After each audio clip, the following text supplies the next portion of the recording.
자, 안녕하세요. 반갑습니다. 고 대표입니다. 돈 되는 매물만 전달해 드리는 고 대표 채널의 고 대표입니다. 반갑습니다. 네, 오늘은요, 여러분들, 상가 투자를 어떻게 하면 남들보다 조금 더 성공 투자를 할 수 있을까에 대해서 한번 전달을 해 보도록 하겠습니다. 제가 원래 강남에서 상가를 또 시작을 했었거든요. 그래서 상가 부분에 대해서는 비전문가 일반인들보다는 조금 더 앞서지 않나라고 생각을 합니다. 그에 대해서 짧은 노하우를 한번 전수를 해드릴까 합니다. 상가 투자를 고민하시는 분들은 오늘 방송 꼭 챙겨서 보시길 바라겠습니다. 자, 일단 우리가 상가라고 하면은요, 일반적으로 우리가 길거리에 보이는 그런 상가들이 있죠. 그리고 요즘에는 어떤 상가들이 많이 나오죠? 구분 상가들이 많이 나오죠. 예전에는 아파트가 많이 생기면서 프라자 상가들이 많이 늘어났습니다. 그런데 프라자 상가라고 하는 것은 아파트 배후 수요, 고정 수요는 있죠. 하지만 공실 리스크가 상당히 컸습니다. 그 이유가 뭐냐면은 분양가가 상당히 세기 때문에 그래요. 지금도 마찬가지입니다. 분양가가 셉니다. 일단 우리가 택지를 개발해서 들어가는 신도시급들은요, 상가의 비율이 상당히 높아요. 그래서 그 높은 분양가를 받아서 임대료를 맞추려고 했더니, 수익률을 맞추려고 했더니 임대료가 비싸지는 겁니다. 자, 그래서 한때는 고덕 신도시가 아예 상가 공실로 넘쳐났던 적이 있었죠. 저는 저희 고객분들한테 추천하는 게 있습니다. 요즘에는요, 구분 상가를 제가 추천을 많이 해드립니다.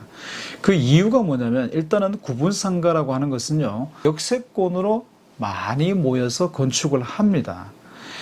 우리 서울이라고 하는 곳들이 2030 도시기본계획 그리고 2040 도시기본계획들을 틀을 보게 되면 미래 20년, 30년 장기 플랜을 보게 되면요, 역세권 위주로 개발을 할 수밖에 없는 그런 구조 자체로 바뀌고 있다는 거죠. 상가라고 하는 상품들은요, 반드시 투자를 또 해야 되고 반드시 또 있어야만 되는 그런 상품들이죠. 그래서 언제가 적기냐는 거죠, 구매하기가. 여러분들 생각은 어떻습니까? 언제쯤이 구매하기가 가장 적기라고 생각을 하십니까? 경기가 좋을 때가 기회일까요? 아니면은 뭔가 경기가 조금 침체되어 있고 분양이 조금 잘 안 될 때, 이럴 때가 기회일까요? 자, 저는 후자라고 생각합니다. 지금일수록 주택이 됐든 상가가 됐든 매수할 수 있는 그런 적절한 시기가 아닌가 싶습니다. 매수자들이 우위에 있는 시장이기 때문에 선별해서 잘만 선택하신다면요, 정말 성공 투자, 안전한 투자, 롱런할 수 있는 그런 투자가 분명히 될 수가 있거든요. 자, 오늘은 상가에 대해서 말씀드린다고 했으니까 저는 신축 상가를 권해드립니다. 그 이유는요, 일단은 깨끗하죠. 일단은 사람들이 집객 효과가 대단히 뛰어납니다.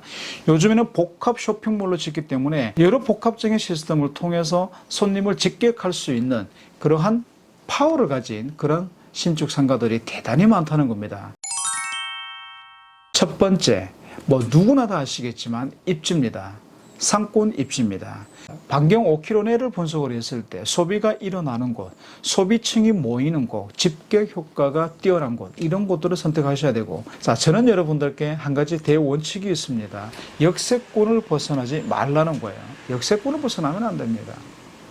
서울의 역세권이 아닌 곳이 어디 있습니까? 하지만 더블 역세권, 트리플 역세권, 요즘에는 쿼드러플 역세권이 상당히 많이 인기죠. 그리고 그 한 단계 더 올라가서 펜타 역세권까지, 이런 역세권들이 상당히 많습니다. 그런 곳으로 들어간다면 여러분들 실패할 이유가 없습니다. 왜 실패를 하죠? 실패할 이유가 없죠. 자, 그리고 두 번째, 신축 상가들을 보게 되면 지정 호수가 있습니다. 예를 들어서 부동산 자리, 약국 자리, 커피 전문점 자리, 편의점 자리, 자, 이런 부분들을 지정 호시를 정해줍니다. 이 지정 호시를 여러분들은 무조건 첫 번째 공략을 하셔야 된다는 겁니다. 무조건 지정 호시는 돈이 되거든요. 무조건 돈이 됩니다.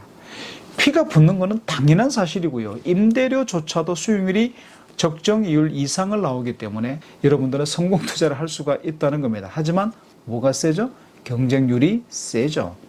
그래도 경쟁률 센 거를 여러분들은 하셔야 된다는 거예요. 수요가 많아야 가격이 올라간다는 겁니다. 세 번째는요, 여러분들 기다리셔야 됩니다. 자, 마음을 꾹 누르시고요, 기다리세요. 기다리시다 보면 어떤 일이 오죠? 프로모션 진행을 들어갑니다. 분양이 안 된 곳들은 프로모션이 진행됩니다. 그러면 그 분양가에서 10% 저렴하게 구입할 수 있는 기회가 찾아온다는 겁니다. 초반에 뭐라고 말씀드렸죠?